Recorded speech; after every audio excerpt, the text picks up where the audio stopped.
Hello. My name is Yarrow, and you're listening to the Daydreaming Wolves podcast. Thank you so much for being here. I really appreciate it. As always, I'm excited to bring you another episode. I'm glad that I have arrived back on Fridays being new episode days, and this one feels really good to share today. I don't know why, but I feel like it might land with the people that need it. That's my hope. I spoke to Eryn Johnson of Living Open about all kinds of things, about our practices, about breathwork and tarot and relating to our bodies, about becoming an entrepreneur, and also about using nonviolent communication to heal family patterns. So we talked about a whole range of things, and it was just fun and beautiful and giggly to speak to Eryn after being on her podcast as well. So I really hope you like this episode. A few updates from me. I'm back in Scotland now. I'm so glad to be home and settled and to be facing winter, maybe for the first time in my life. Maybe I'm being a bit dramatic here, but maybe for the first time in my life feeling really grounded and so much more ready for winter than I've ever felt. This new home that I'm living in feels really nice and sweet. I can confirm that my heating works really well. My windows are double glazed, which is important in Scotland. So I'm feeling pretty sorted. I went back down to Brighton recently to get the rest of my stuff up, and that means that apart from some books that I have in Hamburg, which is my hometown, everything is in one place now, and that hasn't been the case for me in oh my gosh, many years. And it just feels so nice to be able to declutter and really review and take stock of my belongings and my life in this way. So I really don't actually have a ton because I've been living in a tiny house the last 2 years, and I had the chance to become very intentional with what I'm bringing into my space. But still it feels nice to be able to stretch out more, to be able to color coordinate my bookshelf, to be able to see the sea from my window. And I'm still going swimming, by the way, so it's freezing cold now, but I'm still doing it. It's amazing. Otherwise, I'm really enjoying the Embodied Magic program, but I'm feeling that it's about to change in some way. And I don't know what that's going to look like yet, but I feel like we're ready for something else, or we're ready for it to be something else. Next month, I'm running my first grief circle that I'm really excited about. And this week, I have committed to training as a death doula. I'll talk about this some more another time, but just to say that, as you know, I've been really interested in grief and how it can help us to live more fully. And there's been another episode with a death doula called Lucy Taylor. Actually, she's a death awareness coach, sorry. But that's been over at my DIY business podcast and came out this week. So if you're interested in these things too, that might be a cool one to listen to. It's a DIY small business podcast, and you can find it on SoundCloud and iTunes and over on my website at yarrowdigital.com. So I think, like I said, I'll talk about that some more, but I'm very excited, and it feels like the right time of the year to think about loss and ancestors in a beautiful way. Like I'm really feeling this openness to it that's actually quite joyful. I've also written a ton of zines in the last 2 weeks, and that's probably because I left social media. So it's really nice to see that other ways of creative expressions are coming forward now, and I am excited to offer those. So I think next week I will be offering them via snail mail as a package, and I'm just figuring out the most affordable way of doing that. So stay tuned for that. They'll be available till the end of the month. And you can also book a little reading with me alongside them. Okay, thank you so much for listening. Enjoy! Hey everyone! Thank you so much for joining me for a conversation with Eryn. It's so funny, I was just asking Eryn if she can hear my dog in the background, and just this moment, as I was starting recording, he got up and did this big shake, so I don't know if you heard that in the background. But anyway, I don't want to let that distract us, because I feel like we're going to have a really beautiful conversation. I'm so glad that Eryn reached out to me. She's also podcasting, and so I'm really excited to speak to a fellow human being who really cares about having conversations and healing work and untangling shame and all these things that we often think and dream about on this podcast. So, Eryn, hey, welcome. Thank you so much for being here. Thank you so much for having me. I'm so excited to be here. Yay! Well, why don't we begin with you telling us your name, the name of your business, and then maybe where you are in the world right now, what nature is like around you. Yeah, so my name's Eryn Johnson, and as far as my business, I guess I just go under my name, and my podcast is called Living Open, so actually Living Open is probably it. And I live in Philadelphia in the US, and nature around me is all alive. It's really hot this week here. But so I've been walking outside in the mornings more before it gets really hot because, this body does not enjoy 100-degree weather. But nature is all alive and everything's blooming and there's flowers in the park and the trees are all full and the sun is bright and it feels really vibrant outside. Mm-hmm. I can kind of so imagine that, even if I don't really know a ton about Philadelphia. So that's beautiful to imagine. Thank you. And it's interesting also what you're saying about your body. I so relate to that because I just moved to Scotland, so I had a pretty rainy summer and it wasn't actually that warm. So in a way, my body is a bit confused. It's like, is this the season or is it autumn? Is that it? But I think sometimes when I remember spending summers in really hot climates, I remember that actually it wasn't that great for my body during the day in the summer heat. So it's interesting. And I'm thinking a lot about how that relates to capitalism and expansion as well, how we seem to have this story of like more sunshine is always better and like being out there is always good. So that's just a little side note.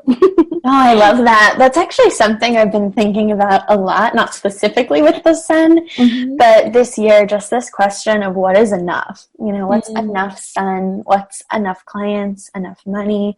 What's enough for me? Because exactly in capitalism, like there's never supposed to be enough, right? We're always supposed to be unsatisfied and wanting more and more, but that's not okay with me, and that's not how I want to live. I want to have enough.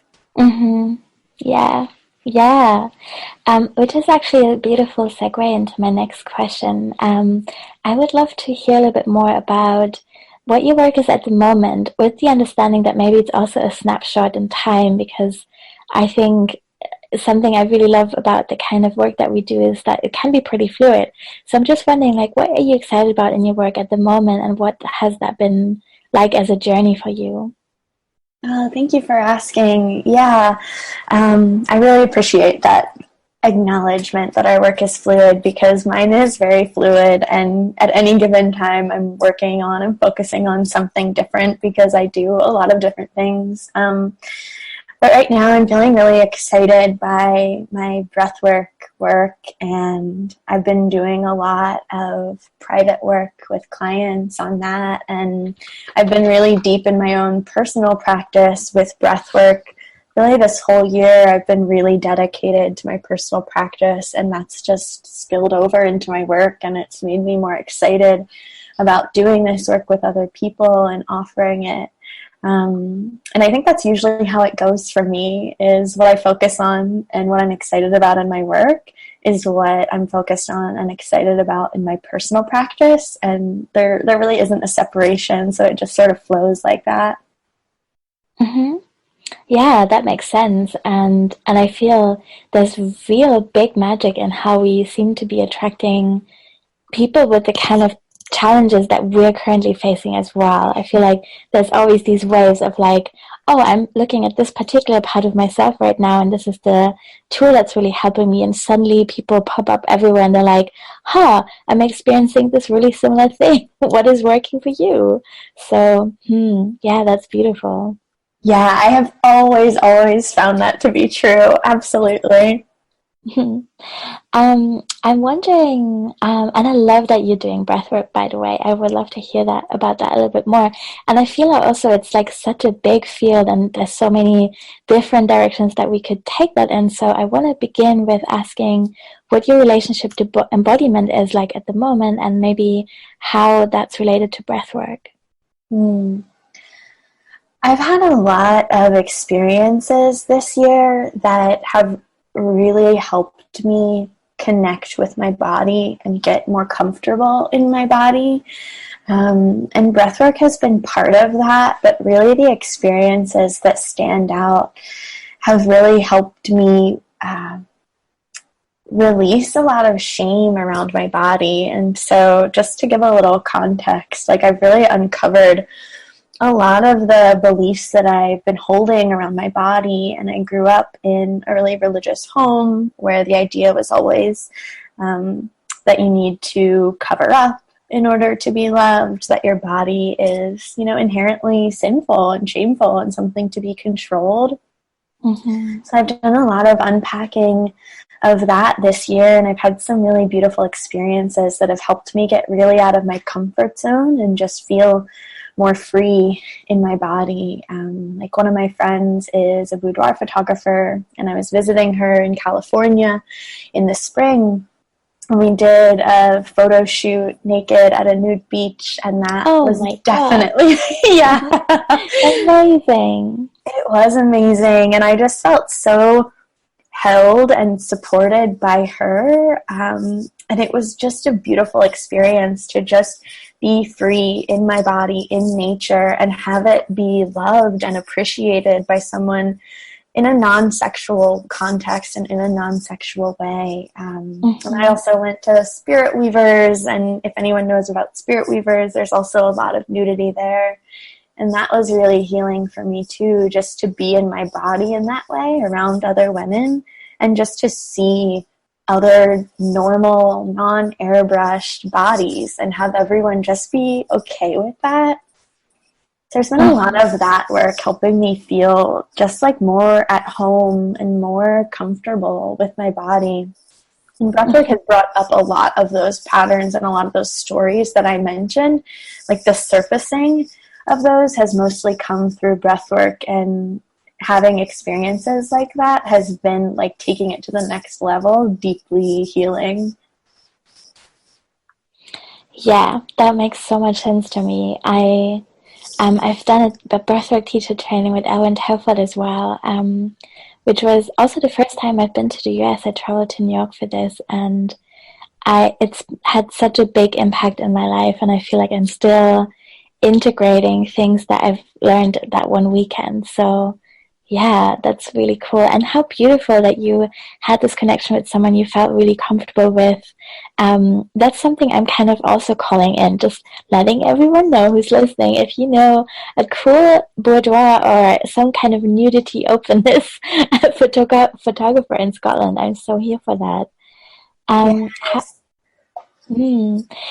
So kind of more on a day-to-day basis, how is breathwork a part of your life? Or if someone, well, actually, maybe let's talk a little bit more about what it actually is, if anyone's listening and they don't know. How would you describe breathwork? Yeah, so I talk about breathwork as an emotional healing technique because that's really what it feels like to me. And it's really just about breathing in a specific pattern, in a specific way, which I trained with Eryn's teacher, so we practice the same style of breathwork. But it's really breathing in this specific pattern, in this specific way, to stir up emotions that are stuck in our bodies, energy as well. But I often find that the deepest healing that comes out of it is an emotional release. So whether that's anger or fear or sadness or whatever it is that is inside of you that needs to come out, it will come out in breathwork. And it's very intense. I will also say it's an active healing technique, so it's not like laying back and receiving Reiki. It's really you doing the work on yourself, which is why I also think it's so powerful, because you're not giving your power away to someone else to do something for you or to you. Whoever's there facilitating, if someone is just holding this space for you and encouraging you, but you're the one who's doing the work on yourself and healing yourself, and it's something that you can do every day on your own if you want. It's really powerful, I think, to understand that we can do that for ourselves. We don't always need someone else to give us something to heal us. Like, we have that power for ourselves, if that makes sense. Mm-hmm. Yes, totally. That totally makes sense. And I agree that breathwork is I think there's something really beautiful in like having space held for you, especially as a beginner if you're getting to know the practice and maybe you're not sure, you're doing it right. Obviously there is technically no wrong or right way. I think it's always about feeling good and opening a little bit more each time. But I think, yeah, working with someone is really beautiful, especially when you're starting out or there's something particular that you want to address. And then it also definitely becomes something that you can do at home every day. And it's just this like really beautiful reset button. That's something that comes up for me as a word, like a really beautiful emotional release in a way. I love that. Yeah.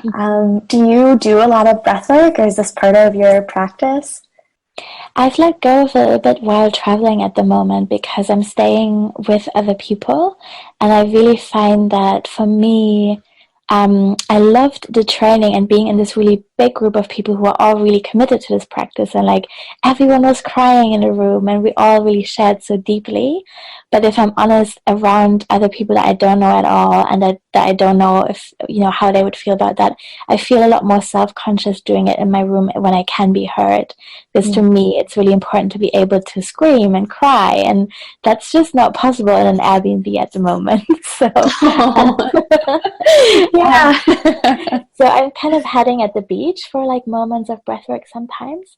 But this Friday in Knockwood, I'm getting the keys to my new place. So I think one of the first things after unpacking will be to set up a really beautiful corner that's just for breathwork and to kind of really sink back into that practice. And I'm super excited for it. Yeah. Oh, that's so exciting. I'm happy for you. Thank you. What about you in your own home? How are you approaching breathwork, or how are you deciding what feels right? Do you sometimes work with recordings, or do you have playlists, or do you work with themes or intentions? Yeah, I do such a wide variety of things, and it's really just whatever I need. So generally the commitment that I've made to myself is to do one like deep, long breathwork experience every week. And I'll also do, not every day, but maybe just like 5, 6, 7 minutes of breathwork on some days throughout the week. So in that case, it's more so if I'm about to do an interview like this one, I might do a little breath work just to clear out my channel and help me be more present and more in my body. But when I'm carving out that space for a long, deep practice, it's much more so what we were talking about having an emotional release. And I might go into that with a theme or intention. It really depends. I actually often find that my most powerful experiences are when I just let whatever comes come up. Like I don't really go into it with a theme, and something sometimes totally wild will come up, and I'm like, where is this coming from? But it's fine. It's perfect. And so sometimes I'll do recordings from other people. Sometimes I'll just put on a playlist. It really depends on whatever I'm feeling. And I've also done before, like, I'll start doing something, like I'll start doing a recording from someone, and then halfway through I'll be like, I really need to like listen to this song right now. Like this needs to be part of my, so I'll turn it off and I'll switch. So I really just do whatever I feel called to, and that for me, that's the most powerful way. But breathwork is a big part of my life, and when I made the commitment to do that practice every single week, a lot changed, and my relationship with it has gotten so much deeper. And I think I go deeper every time, which is really beautiful too. Mm-hmm. Yeah, it really, really is. I'm wondering if we can talk about shame a little bit as well. That's something that you've mentioned being part of your work, or unshaming, I should probably say, or releasing shame. Yeah. And I'm wondering what your experience and your thinking around that is at the moment, and maybe also how did you become conscious of that being an intention? I feel like for me, that's been a pretty big moment in my life where I realized actually I'm holding shame in my body, in my mind, and that's something I'm really wanting to untangle myself from. That's huge, that realization, and then to say, okay, and this is what I'm going to do, and I want to be open to all these different things that might help. What was that like for you? Yeah, that is huge. And shame is, such a big part of my work, or unshaming, untangling shame and shame stories.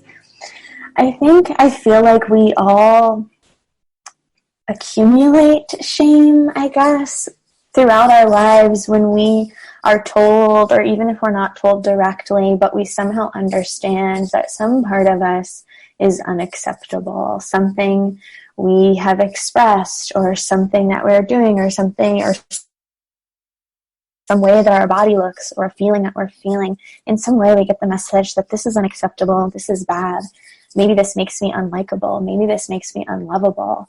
Whatever it is, I think we just start to reject that part of ourselves. And that might not be something that we remember doing, and it probably wasn't conscious. But later in life, I think we can start to see the different places where we have rejected parts of ourselves. And the reason we do that is really because we're ashamed of it. For me, I had this deep realization when I was on the train.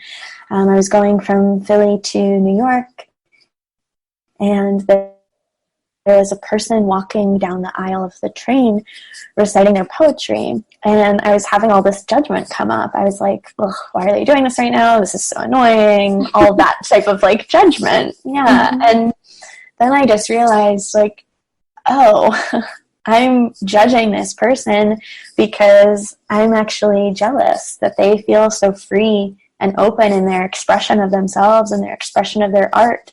And I don't feel that way. I don't feel free to do that. I feel ashamed of my expression and of my words and my writing. And that was a big turning point for me, because I just started to see it everywhere. I started to see everywhere how parts of myself that I were ashamed of were reflected in like how I was judging other people, what I was rejecting in other people, specifically my parents, which is a whole other story. Mm-hmm. And it's been sort of like a slow, like coming home and inviting all of those parts of myself back in, you know, the part of myself that feels too much maybe, or the part of myself that is a writer. I didn't write for a really long time because of exactly what I said. As a kid, I wrote novels, but I stopped doing that for years. And yeah, so untangling that shame and realizing that I was really just projecting my own shame onto other people was huge for me, and just helped me start that process of integrating all of those parts of myself, which I'm still very, very much in. I don't know if I'll ever not be in that space. Mm-hmm. Yeah, I can relate to that a lot, and yeah, I really see something of myself in what you're saying. Mm-hmm. Natural expression that comes easy, in creative, fluid, playful ways is also something I really want to express more of, and can sometimes become judgy about if I see it in others. And, you know, I'm like, oh, this is taking up so much space. How annoying. And then I'm like, interesting. Yeah. I'm wondering also how the tarot plays into your practice. I feel like, I don't know if this sounds silly, but I feel like in your storytelling, there's so much archetypal wisdom that comes through. Or, you know, like, even if I didn't know that you have a tarot practice, I would feel like you're such a beautiful storyteller, and there's so much symbolism in what you're saying. And so I'm wondering, like, what is your relationship to the tarot like at the moment, and how is that supporting you becoming clear about these patterns that you're seeing in yourself and the world around you? Oh, thank you for saying that. And I think tarot right now, for me anyways, is a really beautiful mirror. And actually not just right now, always. It really helps me contextualize what I'm going through. And when things feel sort of confusing, or I feel like I can't see, because it's so easy to see afterwards, right, what's really going on. But sometimes in the moment, when things can be so charged and there's so much feeling around it, and maybe the ego is really flaring up, or fear is getting really triggered, it can be hard to get that context and understand what's really going on. And so the tarot is a really beautiful tool as that for me, to offer that perspective and that clarity. And The tarot will also call me out on my own shit, really. It calls me out on stories that I tell myself, and it asks me to consider, like, are these stories actually true? Are these stories the reality? Because I think the more that I do this work, the more that I realize how much meaning I make of people's actions, of things that are going on in my life, and is that actually true? Is that actually serving me? Is that the reality of the situation, or is that my own projection? I think it's something that the tarot really helps me with and really helps me understand. And sometimes it also just feels validating. You know, if I'm feeling really sad, I'm grieving, and I pull a card that reflects that, then I just feel seen by my deck. And that feels really nourishing too, because I think a lot of the time we're taught that our feelings are not okay, right? Or that we should just get over something, or that whatever we're feeling is not valid for whatever reason. And to just be seen in your feelings, whether it's by another person or whether it's by the tarot, and being told, like, yes, I see this, that feels really validating and just really helpful. Does that make sense? Oh yeah, that totally makes sense. And I feel there's also a connectedness to the bigger picture of the human experience. I think this is being seen in the moment and feeling like, yes, this is something I can work with, because it feels true to me to have the Tower card in this moment, or the Ten of Swords or whatever, and to kind of reflect on a deeper level of what that means right now and how we want to work with that. And then there's also this thing of, like, throughout time, millions of people have drawn the Tower card, and it meant something wildly different to them, but also there's a really deep connection in that experience, and a similarity in an archetype that we hold together as a culture across time and space. And that feels so nurturing as well, I feel like, and it just makes me feel less alone in that experience, which is great. Yes, I love that. And I love too how the cards, like, they're all part of us, you know, like every single one of the archetypes in the cards, there's something that we have access to. And some might be, like, more difficult for us to access for a variety of reasons, but they're all within us and they're all part of us. And sometimes I think the cards come up to ask me, like, can you embody this part of yourself right now? What would it feel like for you to step into the Emperor today, or in this situation? Or what would it feel like for you to be in Temperance or Death, and just really give yourself over to that energy and feel it? How might that shift your experience? Mm-hmm. Yeah, that's really cool. I would love to talk about your business a little bit as well. We have touched on this a little bit before we started recording, and I love what you were saying about intuition and your work being pretty fluid. And so I'm wondering how you're kind of weaving these practices together, and or maybe you also want to tell us about how you started your business. I think that's super interesting for people to hear. Like, when did you know that you didn't want these practices just for yourself and your own exploration, but that you wanted to bring them out into the world and share them with other people as well? Yeah, so my work really started after college. I knew I didn't want to work for anyone else, but I wasn't. Thank you, yes. I have an Aries moon, if anyone is into astrology, so that was never really in the cards for me. But my degree actually from college is a business degree. I did finance and marketing, and so I was doing freelance work after school, freelance digital marketing, mostly social media management, all of that kind of stuff, which I really enjoyed. And at the time, like, I was working, like, my practice was just for me. Mm-hmm. But I decided that I wanted to teach yoga, and so I went to yoga school, and that's sort of how this facilitation really started. I went to yoga school, and so I started teaching yoga and meditation, which I actually don't do anymore, because I realized that was more of a gateway really for me, to teach me how to teach and how to facilitate and how to hold space and to get comfortable with that. But actually I enjoy practicing yoga more than I do teaching yoga.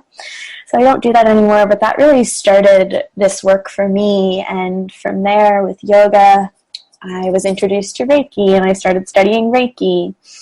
And I worked with Reiki for myself for a long time before I offered it to anyone else.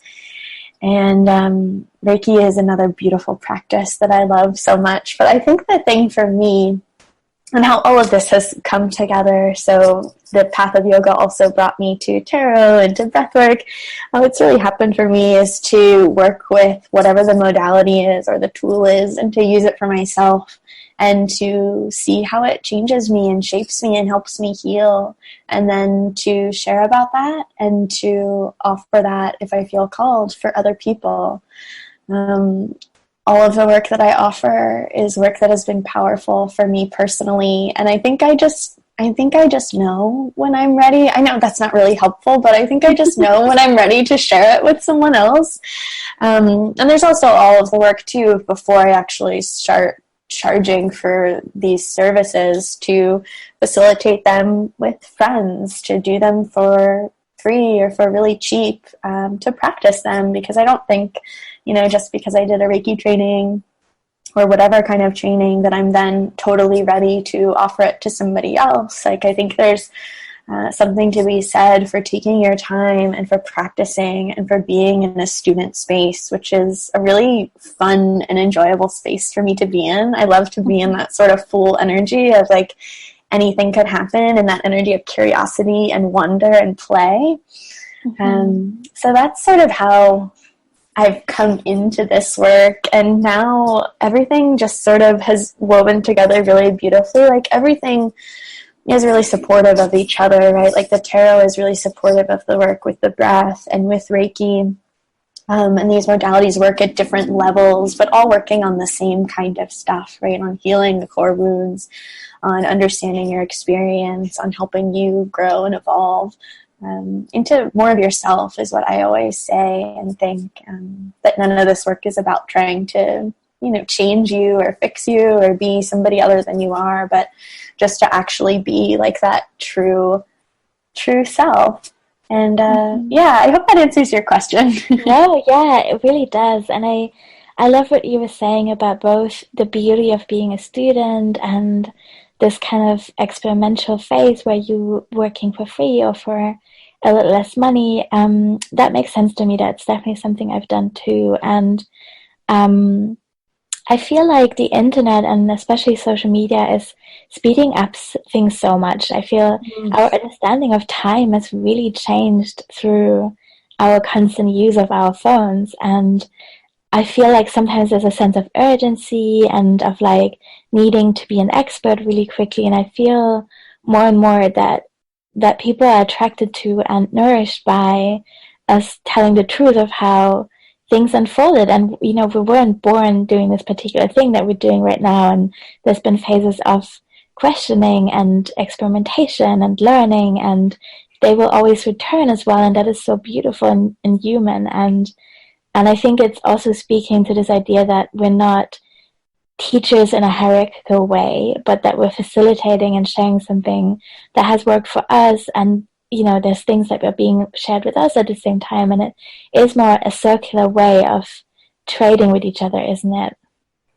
Yes, I love this so much. And I think you're so right. I think it is like the internet and social media has sort of like fed our ego, I think, and made us think that everything's urgent and that we have to know the answers right now and we have to be the expert right now, or else we're falling behind or we're unworthy. Really, I think is what comes up for me. If I don't know this, or if I don't have this certification or this knowledge, then I'm somehow unworthy, which really is not true.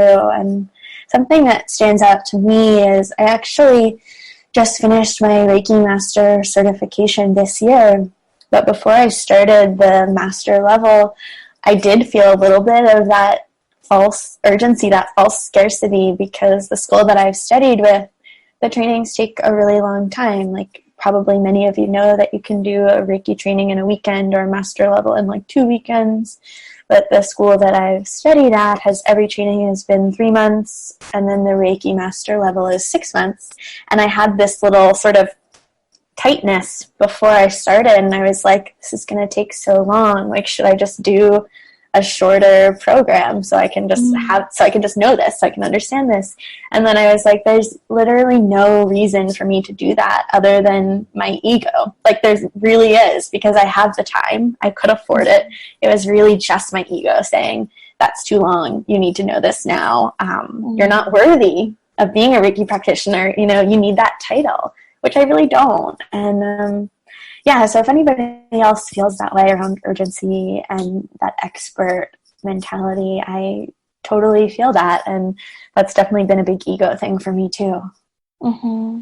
Yeah, same. Just the biggest same and high fives for me over here as well. Totally. I feel like I have sometimes spent money on courses that weren't actually serving me just because I thought I wasn't legitimate enough without them, or I really wanted to feel a little bit more professional. And so much of the training that I've done has been a true big blessing, and I'm so happy that I've done it, and I feel that I'm passing a little bit of it on, even if it's maybe not exactly the modality that I'm sharing right now, but it is all coming together in some way or another. But there is also definitely this pressure of like always reaching for the next thing and kind of always self-developing in a very linear way that's kind of signified by certifications or or travel or things that we can show on Instagram. And I think actually what I've been noticing that some of the practice that feel most powerful to me to share at the moment are really not ones that I have any formal training around. So, for example, I've also done a yoga teacher training in my 20s, and I've done several massage trainings and then breathwork, and I've been working with the tarot for a while. But actually this year, what I've been loving to share the most in my Mighty network is journaling prompts, like really simple questions, and just the practice of showing up with them every week and sharing what was coming up for me and seeing, like being in really in presence and conversation with other people about these questions. And that's not something you can go to university for, which my ego finds quite frustrating in a way. Like I was literally Googling, should I get a certification in therapeutic writing? And, and maybe I will do some more training around this in the future, and I'm sure that will be great. But I think sometimes there's also something really powerful in sharing our own experience and journey and reflections along the way. And there's so much informal learning that I feel we don't often give ourselves credit for, which is a shame. Yeah. Absolutely. Yeah, that really resonates. I think the question that I've connecting with when I'm thinking about learning something in a more formal way, like if I'm thinking about doing a training or a course, I'm asking myself, am I doing this because I don't trust myself? And sometimes the answer is yes. Am I considering doing this because I don't trust myself, and I don't trust that I have what I need, and I don't trust that I know enough, and I don't trust that I'm okay without this title? Sometimes the answer is, no, I'm not doing it for that. I actually do want to learn this skill, and I think this would be really valuable, but that's been an important distinction for me. Mm-hmm. Mm-hmm. Yeah, that makes total sense. This is a little bit more of an open question, but I'm wondering if there's anything else that you would like to share with us that you feel like more people should know about. Oh, good question. Well, I learned a lot about nonviolent communication recently, and that's been really on my heart, and I love it. So I would like to share a little bit about my experiences with that. Yes, please.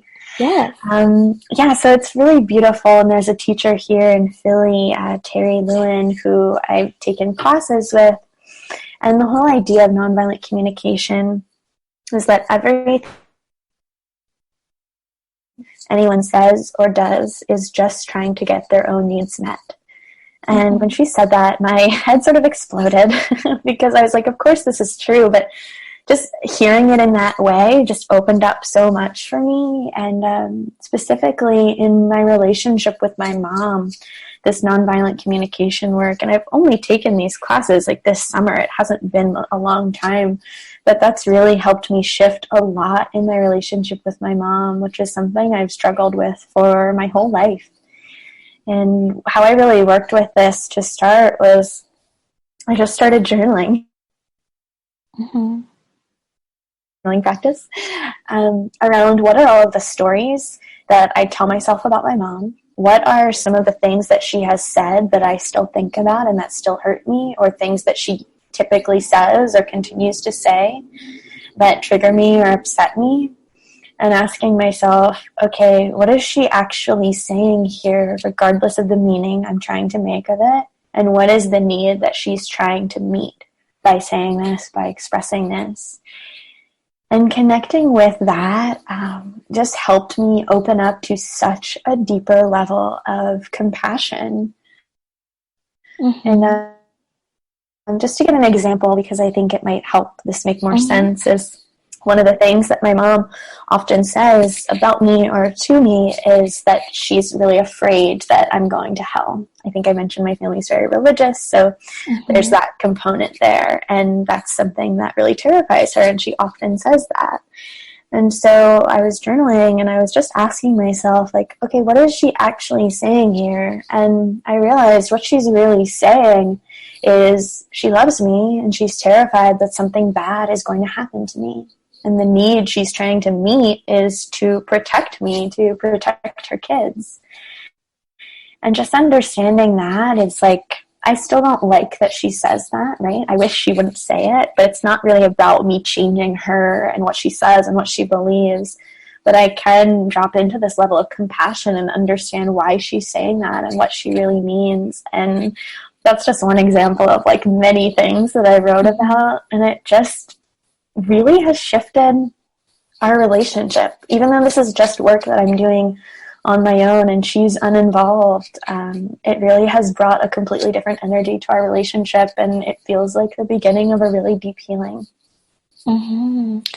Oh my God, Eryn, I can't tell you how glad I am that you told the story, because I feel like it was exactly what I needed to hear. And it's interesting because violent communication has been popping up kind of at the corner of my eyes for me, but I haven't found a way in yet that I was really feeling drawn to, like I haven't seen a book where it's like, oh yeah, definitely want to dive into that, or met a teacher or something. But what you're saying in the beginning about having our needs met, and what, it's so often how powerful it can be to reach for that and trying to understand that from another person's point of view, also just kind of made my head explode. And as I was listening to you, I was applying this to a relationship in my life that's really difficult at the moment, and that's causing me a lot of self-doubt and suffering. And I feel like, literally just listening to you for a few minutes has really shifted that. So I'm going to need to really look into that nonviolent communication some more. Yes, it's so powerful. Oh, sorry, I didn't mean to interrupt. No. I saw earlier a book mentioned on Instagram that was called Decolonizing Nonviolent Communication. And unfortunately, I couldn't Google anything. And I will search for that some more. And if I can find it, I'll add that in the show notes. But do you have any other resources that you think are cool and powerful? So I don't know if the person that taught these classes does them. There's a potential that she might, but she definitely has some amazing blog posts about nonviolent communication.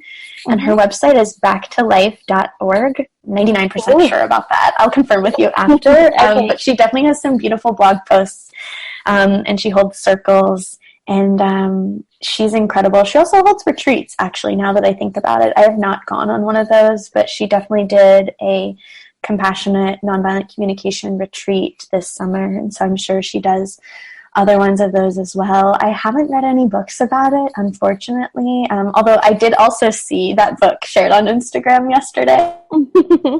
So I'm going to try and check it out as well, but definitely check out her website. Yeah, I will do. Thank you so much. Before we go, I would love to hear what you're currently offering and where people can find you. Yeah, so I offer this podcast called Living Open, which Yarrow will also be on soon. It's a podcast. Yes, I'm so excited. It's a podcast for mystics and seekers, and there's a lot of storytelling on there as well. It's a beautiful project that I love so much. And I'm also a Reiki practitioner, like I mentioned, and tarot reader, breathwork facilitator. So I virtually over online video call or in person if you're in Philly. And I always have lots of events in Philly coming up as well that are all on my site.